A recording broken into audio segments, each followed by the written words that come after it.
Baik, kita lanjutkan kembali perbincangan Mas Agung. Kita tuh pengennya cepet-cepet aja gitu ya. Nggak cuma janji manis yang dikeluarkan oleh Pak Presiden, tapi benar-benar dilihat masyarakat nih implementasinya, realisasinya seperti karena apa. Khawatir sih kalau misalnya terlalu banyak narasi misalnya, kan begitu kan. Tapi eksekusinya kapan Pak? Nah itu dia.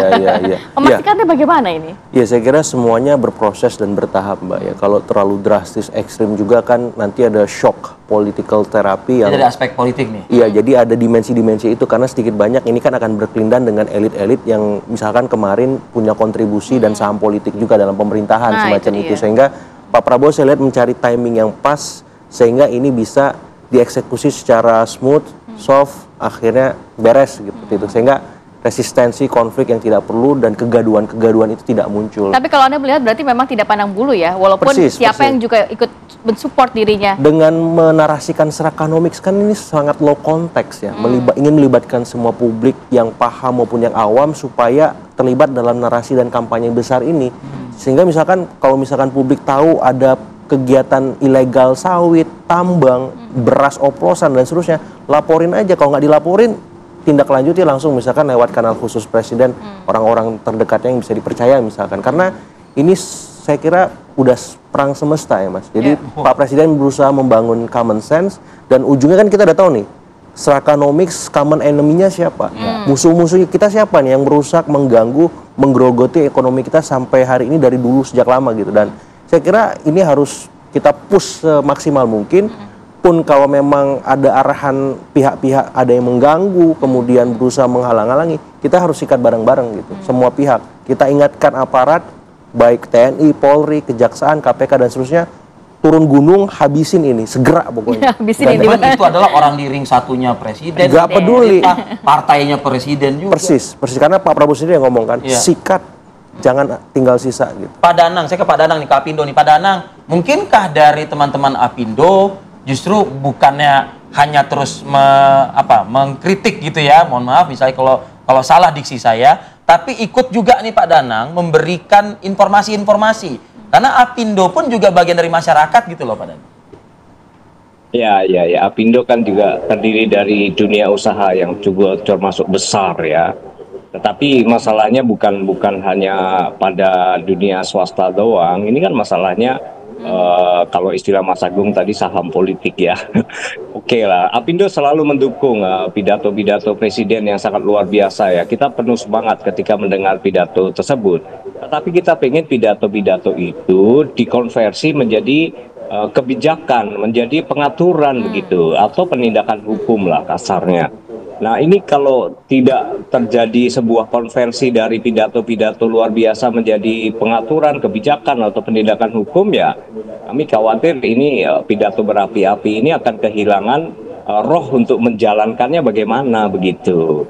Nah kita harus paham betul bahwa dunia ekonomi Indonesia kan juga masih berkelindan dengan masalah-masalah apa istilahnya oligarki ini. Kemudian ada masalah-masalah lain yang tidak langsung terlibat dalam pejabat-pejabat pemerintah, yaitu konglomerasi.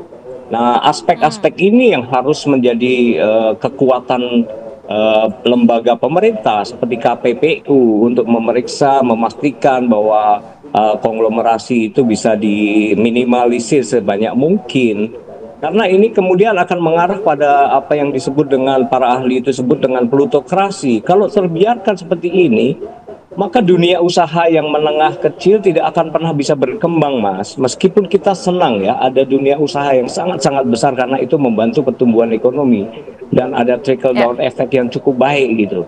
Tapi kalau itu terus-menerus dibiarkan, maka pemusatan ekonomi akan kembali kepada segelintir orang yang 30 tahun, 35 tahun terus-menerus seperti itu. Tidak ada sebuah pemerataan yang baik terhadap dunia ekonomi yang lain, termasuk kita kawan-kawan di Apindo, Mas. Baik, tadi poin dari Pak Dadang adalah sebenarnya dibutuhkan dari pidato-pidato ini dikonversi kepada kebijakan, Mas Uki. Ya, terima kasih. Itu artinya Pak Danang dan kawan-kawan di Apindo mendukung ya upaya kami untuk menekan atau kalau bisa bahkan memberantas Rakanomics. Ya betul, memang dari pidato harus turun menjadi tindakan. Apakah tindakan ini berupa kebijakan? Apakah tindakan ini bisa berupa penindakan hukum? Kurang lebih seperti itu ya. Dan kalau berupa kebijakan sebenarnya sih undang-undang kita itu sudah mengatur semuanya. Tinggal bagaimana hukum ditegakkan saja, kurang lebih seperti itu. Dan kemarin itu Presiden sudah menginstruksikan kepada kejaksaan dan juga kepolisian untuk segera menindak para pelaku Serakanomics, begitu. Nah, peringatan demi peringatan ini memang terus dilakukan oleh Presiden Prabowo. Agar apa? Agar mereka yang melakukan Serakanomics tapi kemudian belum terlist down atau namanya belum masuk ke dalam list untuk kemudian oleh polisi kah, oleh kejaksaan kah, untuk ditindak secara hukum gitu ya. Nah, ini untuk segera menghentikan lah, atau untuk segera stop lakukan tindakan Serakanomics, kurang lebih seperti itu. Tapi sudah ada beberapa nama ya, bahkan kemarin itu yang paling pertama itu bukan beras loh, yang paling pertama itu adalah konsesi lahan perkebunan.